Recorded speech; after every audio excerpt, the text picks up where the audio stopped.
Sorry sorry, लेकिन राधा तुम ऐसे नीचे क्यों सो रही हो? वो प्रथम सर, आप दादी के कमरे में जमीन पर सो रहे थे तो हम बिस्तर पर कैसे सो सकते थे? कमाल हो राधा, तुम और तुम्हारे एक्सप्लेनेशन। सारी बातें ना तुम्हारी मेरे सिर के ऊपर से बाउंस मार जाती हैं। एनीवेज, दादी ना बहुत खराटे मार रही हैं और मैं सो नहीं पा रहा हूँ। और सुबह एक बहुत इंपॉर्टेंट बिजनेस मीटिंग है जिसके लिए मेरी नींद पूरी होना बहुत जरूरी है। तो एक काम करो, तुम दादी के पास सो जाओ। लेकिन प्रथम सर, आपने तो मना किया था। मना किया था, मगर मेरी इंपॉर्टेंट मीटिंग ना होती तो मैं ही सो जाता।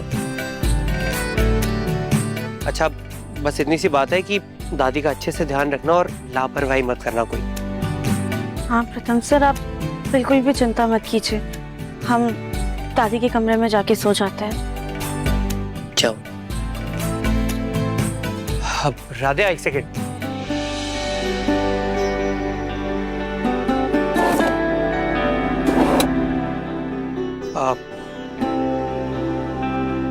ये तुम्हारे लिए, ताकि तुम दादी के खराटों से बच सको और चैन की नींद सो सको।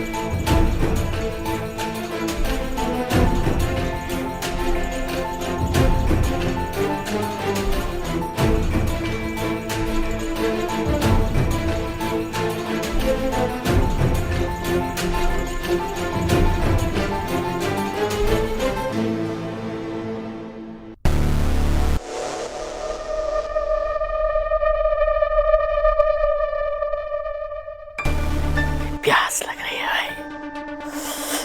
एक तो दिन भर उस व्हील चेयर में बैठे बैठे पूरी कमर अकड़ गई। चलो अभी तो कमरे में कोई नहीं है, पानी पीकर थोड़ा टहल ही लेते हैं।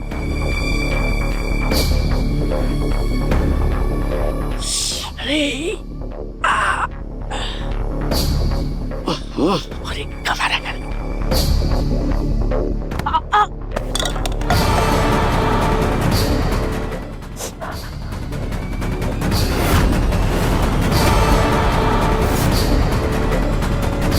ओके, तो यही सो रही।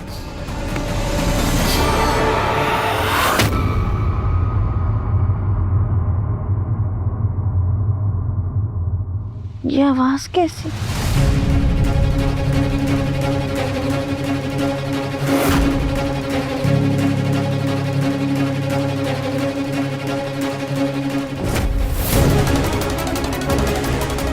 दादी तो सो रही है, हमें ऐसा क्यों लगा जैसे कमरे में कोई तो आया था? शायद हमने सपना देखा होगा। सो जाते हैं।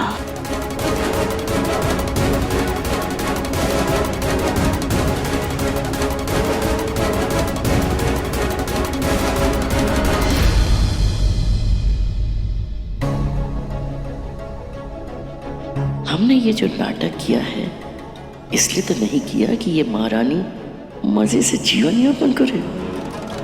कल कुछ तो बड़ा करके इस घर से इसकी छुट्टी करनी ही होगी।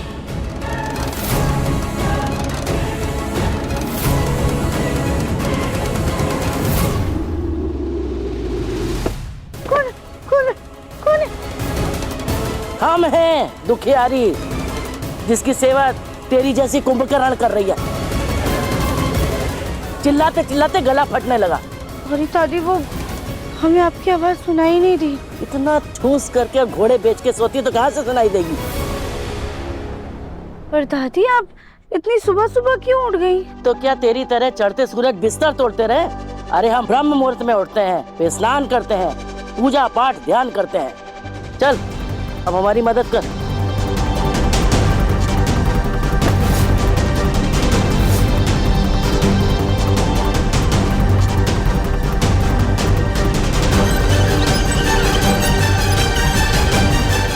आई दादी।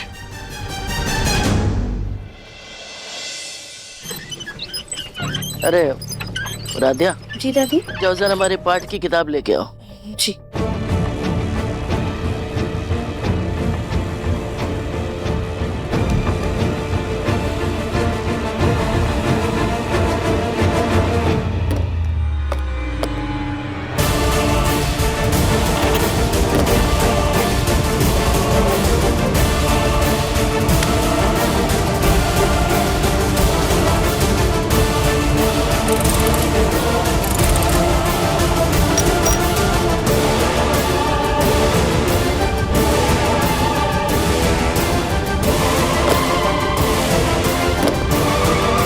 अब आएगा मजा।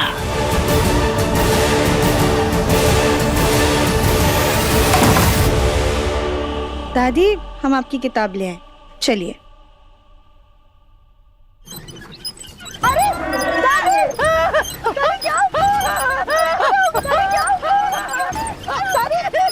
अब क्या हो गया?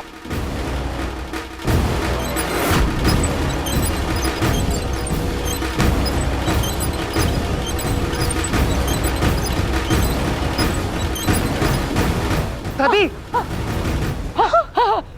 दादी। माँ, ये कैसे हुआ? ये पक्का इस राधिया ने चेयर के साथ कुछ किया है, वरना ऐसे कैसे खराब हो सकती है?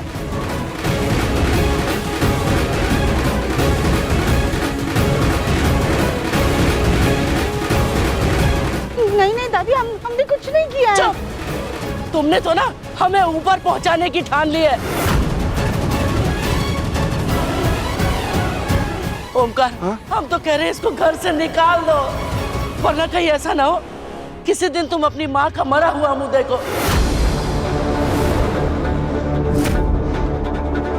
नहीं। अरे अपनी माँ का ख्याल तो करो थोड़ा। पापा जी, हमारे यकीन कीजिए, हमने कुछ नहीं किया है। शायद से व्हीलचेयर अपने आप ही खराब हो गई है। हाँ माँ, हो सकता है कि व्हील चेयर में कोई टेक्निकल फॉल्ट हो। इसमें राधा का क्या कसूर है? नहीं, ऐसा नहीं हो सकता। क्या नहीं हो सकता दादी?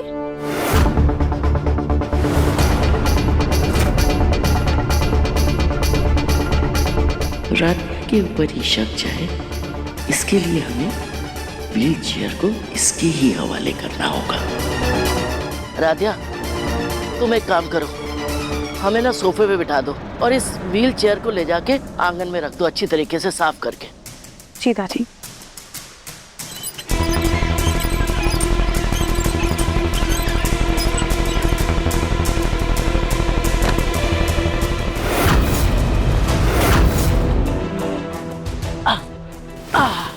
अच्छा, ये लीजिए। अच्छे से साफ करके रखना।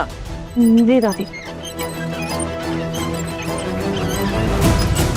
अब जब ये चेयर को वापस लाएगी, तब होगा असली तमाशा।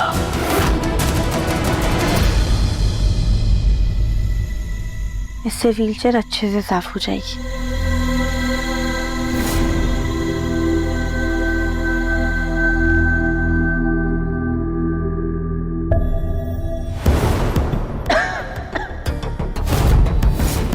अरे माँ बाथरूम के बाहर गिर गई थी। चिल्लाहट सुन करके पूरा परिवार कमरे में आ गया और तुम हो कि घोड़े बेच के सो रही हो। नहीं नहीं, कल पानी पीने के बाद हम इतनी गहरी नींद में सो गए थे कि दादी की चीख भी सुनाई नहीं दी थी। इसलिए आज ना हम कुछ खाएंगे और ना ही कुछ पिएंगे। इससे हमारा शरीर भी हल्का हो जाएगा, थकान भी कम होगी और तो और हम दादी की सेवा भी अच्छे से कर पाएंगे और भूख और प्यास के कारण नींद भी नहीं आएगी।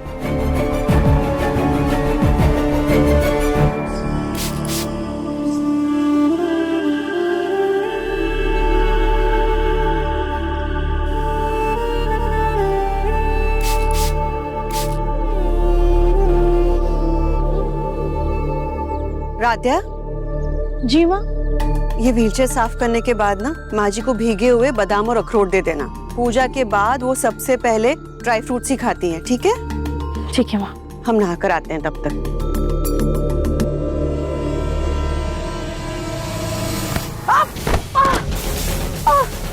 भगवान।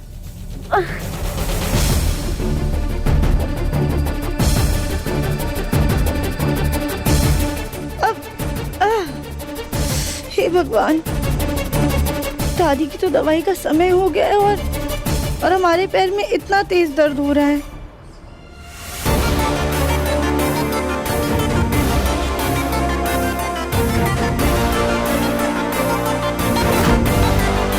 हे भोलेनाथ, हमें दादी जी की सेवा भी करना है और अपना प्रायश्चित भी। आपका आशीर्वाद बनाए रखिए।